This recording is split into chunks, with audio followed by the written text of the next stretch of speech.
Gassheads, and welcome back to the Rovers Report. Hope you guys are all doing well. I've got a little fun video for you guys today. So what we're going to be doing is we're going to be asking CHAT GPT questions about Bristol Rovers. Now, if you don't know what CHAT GPT is, it's basically like an automated sort of robotic response system which gathers information about whatever topic it is you ask. So hopefully there should be some quite interesting answers here. If you enjoy this video, give it a like and put some suggestions down below on more questions we can ask CHAT GPT. And maybe I'll do another video if this goes down well. So without further ado, let's get into asking it some questions.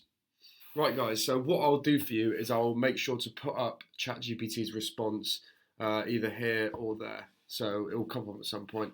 But the first question that I asked it was, what is the greatest ever Bristol Rovers 11? Now, if we go through the team, you can see Steve Phillips at the top. My knowledge of Bristol Rovers that I've watched pretty much goes from about the early 2000s. So Steve Phillips and me, right up there. That's not that weird a shout. Jeff Bradford, widely considered Bristol Rovers' best ever player, so can't argue with that. Lindsay Parsons, can't say I know too much about him. Danny Coles, not sure he'd make it above Tom Lockyer for me. But, ChatGPT has gathered this from somewhere. Let me know what you guys think. Stuart Taylor, yeah, not a bad shout. David Williams, not heard of, so I can't comment on that. Ian Holloway, yeah, fair play. Bobby Jones, don't know. Ricky Lambert, has done its research there, well played. Jeff Fox and Bruce Bannister. Obviously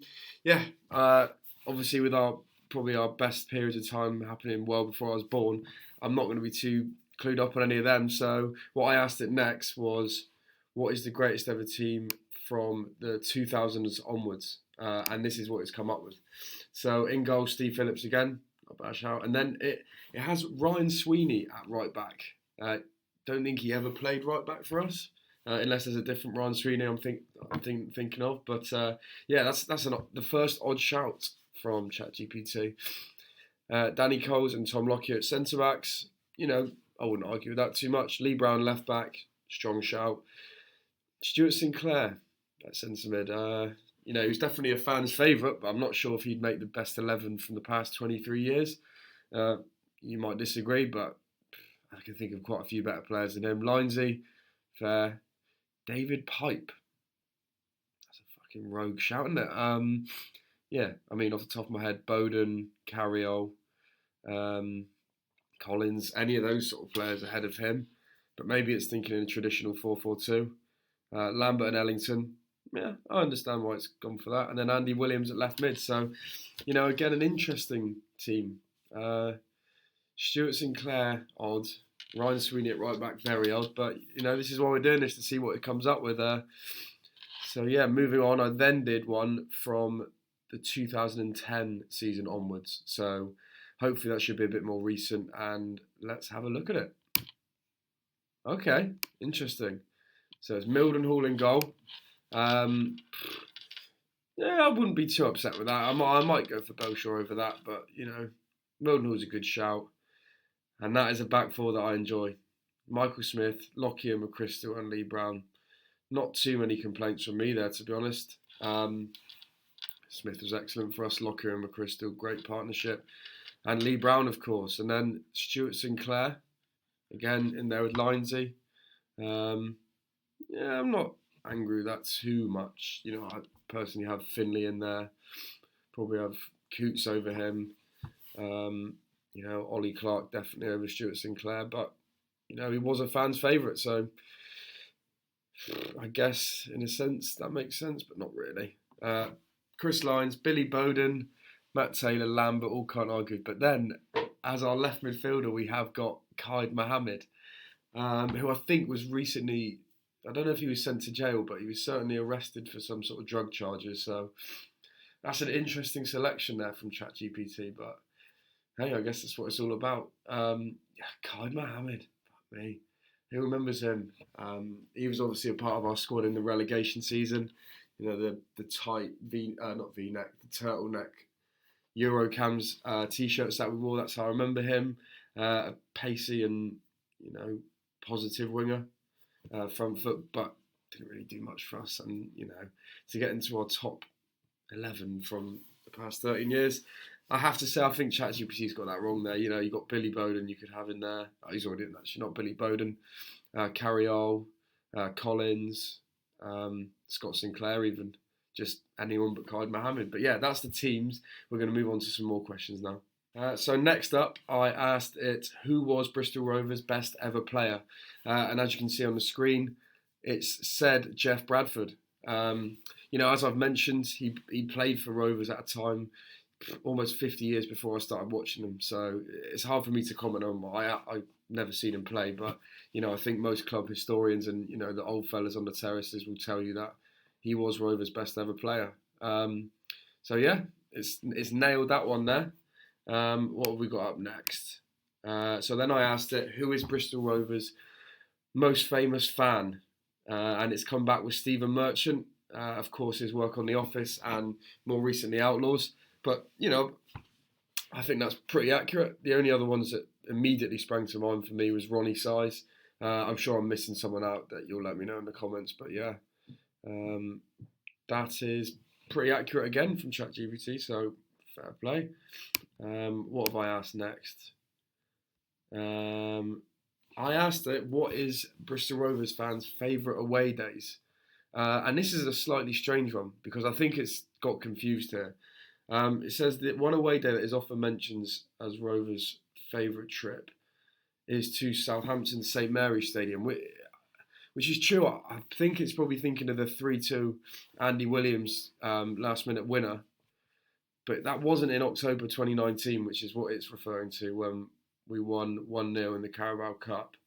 I can't even remember if we did that to us. I don't think we did. But if we did, I don't think it was some sort of massive event. I think it's probably getting confused with that Andy Williams game.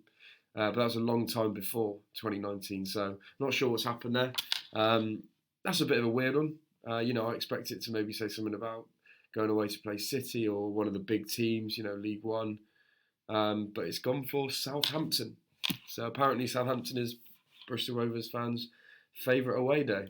I can't say I agree with that, but there it is. Let me know if you agree. Up next, we had a nice and contentious one.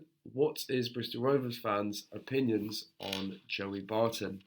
And CHAT GPT has given a fairly political answer, stating that most Rovers fans are divided over him, which, I'll let CHAT GPT take that one, and I'll leave it there because I think that's probably a fair assessment.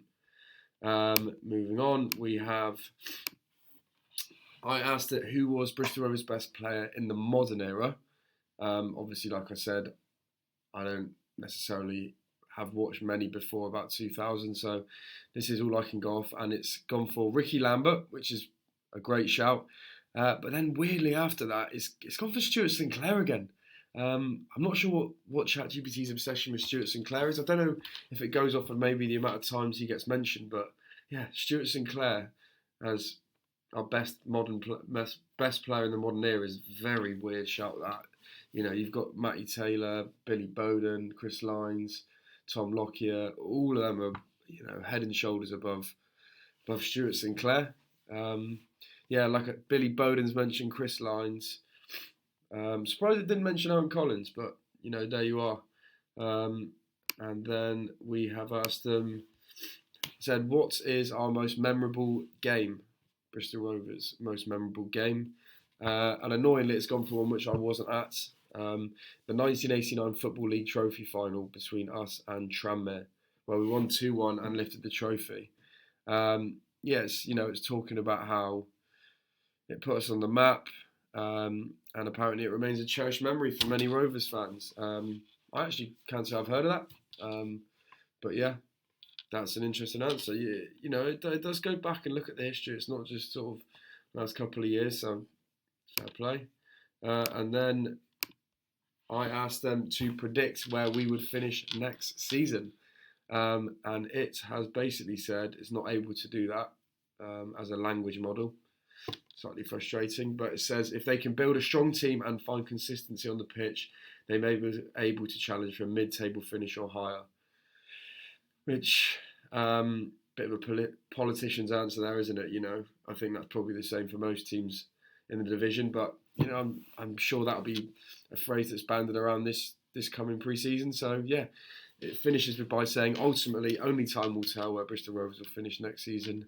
The most important thing is for the team to work hard and give their best effort every game, and hopefully they will be able to achieve their goals. So yeah, sounds quite American there, doesn't it? But that's that. And then the final question, which I asked, was: are Bristol Rovers a bigger club than Bristol City? And unfortunately, I won't be able to show you the answer for that because CHAT GPT seems to be a shithead. But yeah, there we go. I thought that would be a little bit of fun. Like I said, if you've enjoyed that, let me know and I'll do it again. Put some of the questions you want me to ask it down below. But yeah, hope you enjoyed it.